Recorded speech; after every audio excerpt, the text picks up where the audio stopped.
বেশি ভালো মানুষ হাসপাতালের দিকে নিয়ে চলেছে। এই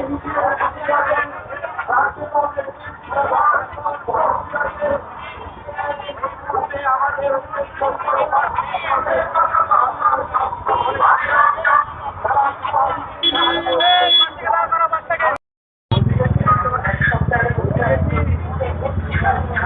শ্রীরামপুর বলছে, উত্তরপাড়া বলছে, উত্তরপাড়া বলছে, চাঁদদানি বলছে, চাঁদদানি বলছে, চাঁদিপাড়া বলছে, চাঁদিপাড়া বলছে, ডোমজুর বলছে, ডোমজুর বলছে, জগন্নাথপুর বলছে, ছাত্র যুব বলছে, ছাত্র যুব বলছে, মা বোনেরা বলছে, মা বোনেরা বলছে, অভিনন্দন চলছে, শ্রমিক কৃষক বলছে, তুমি আমি বলছি, তুমি আমি বলছি, সকলেই বলছে,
হাসপাতাল করতে কমে দিচ্ছি না ধরকে কাজটা তুমি তারা ছিলে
দীক্ষিত ধর্মে কাস্তাদুরি তারা ছিল,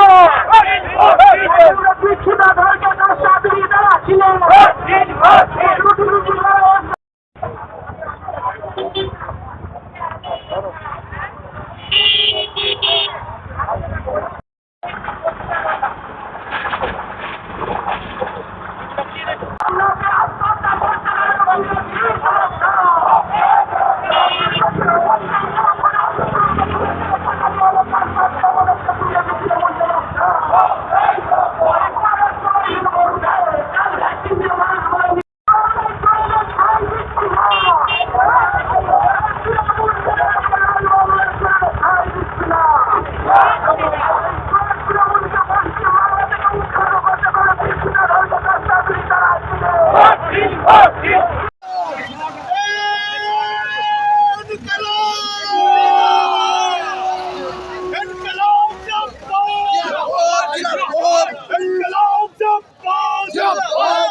ভারতের মার্ক্সবাদী কমিউনিস্ট পার্টি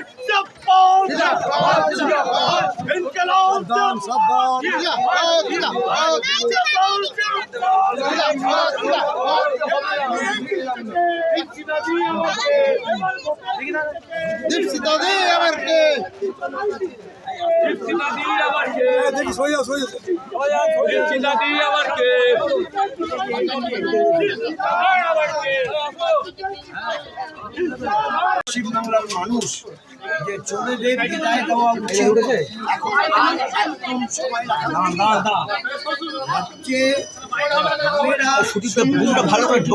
চোরের বিদায় দিতে হলে লোকসভায় তৃণমূলের শূন্য করে দিতে হবে। বিমানদা, এবারে মহামিছিলের ক্যাপশন ছিল এবার দীপশিতা ধর, কি বলবেন? সঠিক ছিল যিনি লোকসভায় যান না, থাকেন না, অ্যাভারেজে কদিন ছিলেন একটু হিসেব করে দেখবেন। বোধহয় 1000 দিন সেশন হয়েছে, 1000 দিন সেশনের মধ্যে উনি কদিন ছিলেন একটু হিসেব করে দেখবেন। লোকসভায় নির্বাচিত হয়ে যাবে আর রাজ্যের মানুষের কথা বলবে না, কারণ বলার মতো সময় পাচ্ছে না, এখানে তাকে থাকতে হচ্ছে কোর্টে।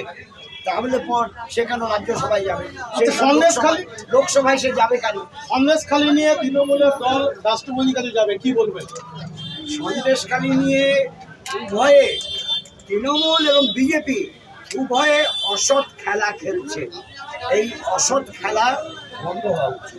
রাজ্যপালের ভূমিকা নিয়ে কি বলবেন? রাজ্যপাল ভবনে যাবেন না বলছেন। রাজ্যপালের ভূমিকা প্রথম থেকেই বলছি, রাজ্যপালের ভূমিকা একটা কিমুখী বাঁকা, বুঝতেই পারা যাচ্ছে না কি হচ্ছে। আইএসএফ চেয়ারম্যান বলেছেন যে সিপিএম এখন শুধু ফেসবুকে আছে, ফেসবুকে আছে শুধু সিপিএম এর অস্তিত্ব এবং জেএনইউর অস্তিত্ব আছে। আইএসএফ বলেছে কালকে নওশাদ সিদ্দিক যে সিপিএম এখন ফেসবুকে আছে।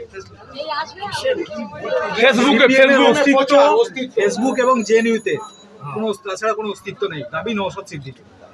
আমি এ ব্যাপারে কোনো মন্তব্য করছি। অন্যদিকে এমন কোনো কথা হলো না যার রাজনৈতিক, যে দলের রাজনৈতিক জন্ম হয়েছে 2021 সালে, সে এরকম মন্তব্য করবে এটা আমি প্রত্যাশা করিনি। অন্যদিকে কল্যাণ ব্যানার্জি বলছে সিপিএম মানে অত্যাচারী, কি বলবে? আমি বলবো